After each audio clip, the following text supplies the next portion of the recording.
മാഷാ അല്ലാ ഫുള്ള് തേച്ച് ഫുള്ള് വൃത്തിയായിട്ട് ഞാൻ ഭാഗം തേക്കാണ്ട്. ഓ വേറെ ലെവൽ പറഞ്ഞാൽ വേറെ ലെവലിട്ടാ. ഇസ്മായിലാക്കാ എങ്ങനെയുണ്ട്? നിങ്ങളിത് തേക്കൊന്ന് പ്രതീക്ഷിക്കണോ? ഇതെല്ലാം അതാ പറഞ്ഞത്. തേച്ച് ആ സ്റ്റെപ്പ് ഉണ്ടാക്കി നോക്കാനാണ്. കണ്ടിന്നാ ഏതാ ലെവല് സൂപ്പറാക്കിയാണ് സ്റ്റെപ്പ്. അല്ല ആ സ്റ്റെപ്പ് നമ്മളെ ഐഡിയനായി, ടെക്നിക്കാണായി. ഭാവി വരാളെ ചിന്തിച്ചാണ്ട് അന്നേ ആ സ്റ്റെപ്പ് കണ്ടെങ്കിൽ അത്ര ഹൈറ്റ് വരെ കണക്കായില്ല. വേറെ ലെവലായി. ഇനിയിപ്പോൾ ഇതിനൊരു ഇതിട്ട് കൊടുക്കണം അല്ലേ? അതിനൊരു തലകെട്ട് ആ പില്ലറിന്.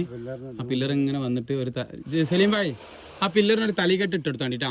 എൻ്റെ തലമ കെട്ടിയാർക്ക് തുമാരാ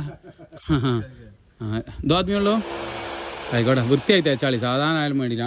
കോട്ടൊക്കെ പോയിക്കണി ആണ്ട് പോയിക്കണിയാ ഫുള്ള് വൃത്തിയാക്കി തേച്ചാളിട്ടാ. സ്മെല്ലൊക്കെ പണി എങ്ങനെ ഉണ്ട്? അവിടെ വീണതാണ് ആകെ ചൊറായത്.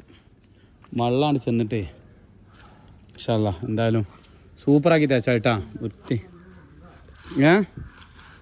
അടിപൊളിയായി. നോക്കാം പൊട്ടിയോടത്തൊക്കെ നന്നായി കാണിട്ടാ. ചെറിയ ചെറിയ പൊട്ടൊട്ടിയിട്ടുണ്ടാവും.